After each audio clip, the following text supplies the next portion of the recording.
Hello, crochet friends. It's me, Jonah, and today's show and tell is sponsored by Yarn Inspirations. And today I'm going to show you how to do the stitch pattern that is used in the Caron Lacy Stripes crochet scarf.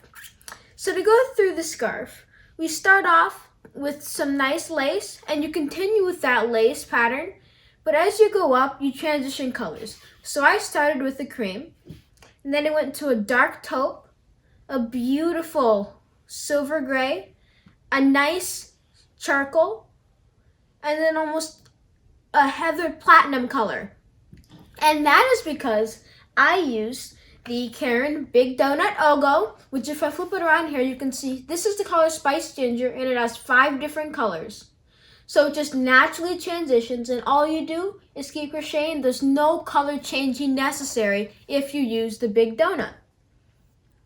And then it'll also help you if you have the free written pattern, which I've linked to below.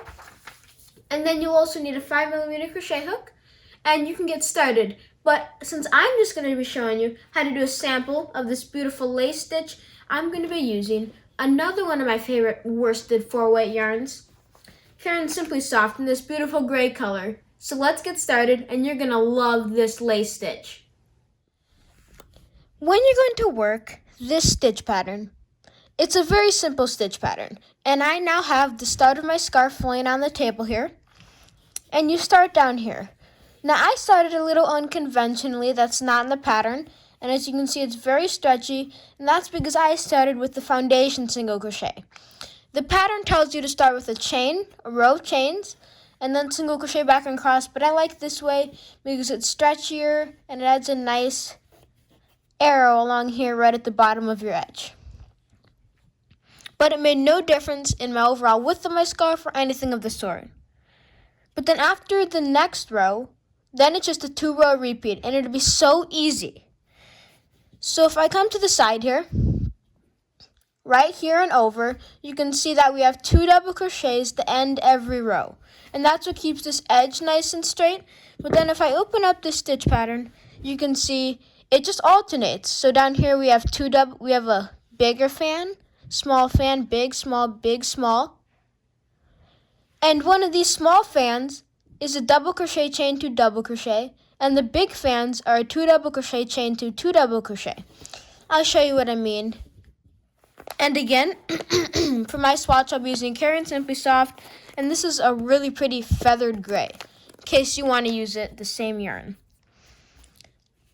And again, I'll be demonstrating with the 5mm crochet hook today. And here I already have a little bit of my swatch started. And here you can see I started with a chain. So it really makes no difference. I just like everything to be perfect. So I'm going to start by turning my work. And then like I said previously, at the start and end of every row, you're going to have 2 double crochets. So you're going to chain up 3, yarn over, insert into the next stitch and double crochet. And there's your first 2 double crochets, because this chain 3 counts as 1. And then if I come to my next space over here, you can see we have a smaller fan. So I'm going to work 2 double crochets. Then I'm going to chain 2 and work 2 more double crochets. And that is your big fan. And then if I come to my next space right here, it's a big fan, so we're going to switch it to a small fan by working 1 double crochet, chaining 2, and working another double crochet. So far we've worked a fan out of 4 double crochets and 2 chains, and 2 double crochets and 2 chains. So if we did a small, then our next step will be to do a large in this stitch, which is 1 double crochet, 2 double crochets, chain 2, and work 2 more double crochets into that same space. Then you're going to go right over to the next area and work a double crochet, chain 2, double crochet. And then go to the next stitch. And this is why it's so simple, because all you do is alternate these 2. And then the bigger shells give your project a little more body. while the smaller ones add to that lace and the flow. We only have a few fans or shells left to do. This is the second to last one. Now we're going to work 2 double crochets, chain 2, 2 double crochets, and would you look at that? We're at the end of the row. And what does the end and start of every row have in common? Like I said earlier, 2 double crochets to give you that beautifully straight edge. So I'm going to yarn over, go into this space right here, and work a double crochet. Then I'm going to yarn over and work into this chain 3, going under 2 loops, and work a double crochet. Then I'm going to flip my work and start by working my 2 double crochets. So I chain 3, double crochet,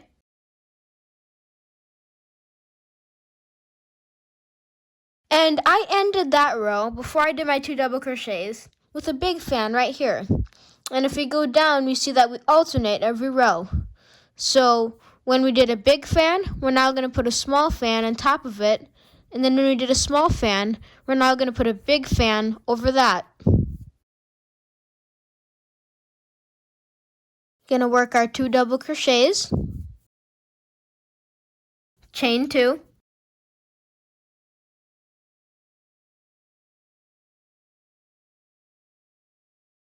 and then work our final 2 double crochets. And then our next stitch is a big fan, so we're going to move over and do 1. And this is the pattern that you follow. It allows for a very lacy and open pattern. And once I finish this row, I'm going to show you how I like to end off my scarf so that we have a nice straight and even edge on both the bottom and the top.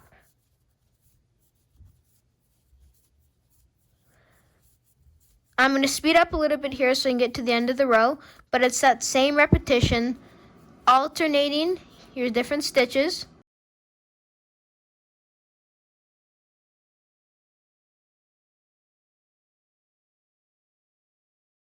Chain 2. Then we're going to end our row with 2 double crochets. So if I lay this down, you can see we've worked 2 more row repetitions. And let's say that you're making the actual scarf, and you make it longer and longer and longer, and you work through almost your whole O'Go, and you think it's a good length. Well, this edge down here is really pretty. It's so perfectly straight. But this edge up here, it's not that pretty. So I'm going to set this aside and pull back out my actual scarf sample, and you can see what I did. I worked a double crochet, my apologies, a single crochet in every double crochet. Not in the chain spaces, just in the double crochet. So I'm going to turn my work, chain 1, and in this double crochet right here to start, I'm going to work a single crochet in the next double crochet, and the next double crochet. And now I'm at a chain space. So I'm going to skip over the chain space and go right to the next double crochet and double crochet in those. And then when I get to my next chain space, skip over it and double crochet in the next double crochets. Skip over my chain space.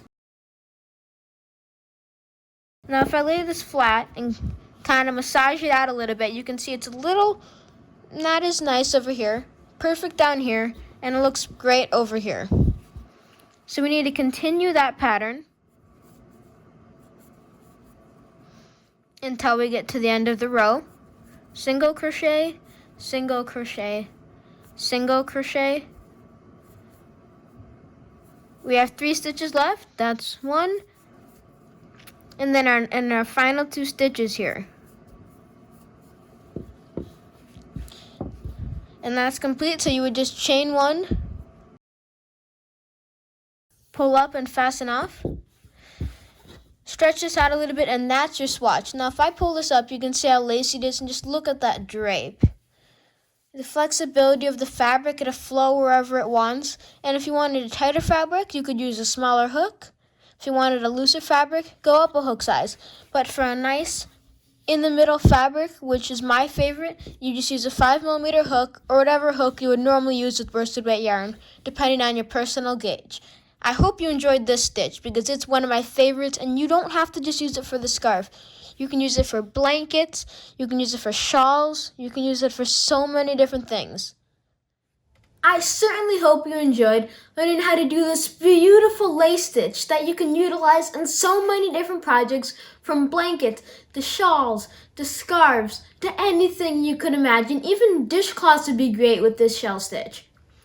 And I hope you use the O'Go too, because these beautiful 5 colors here in Spice Ginger, or this shade, or so many of the others, will be so beautiful for any time of year. Both are some extraordinarily pretty colors for this fall and winter season.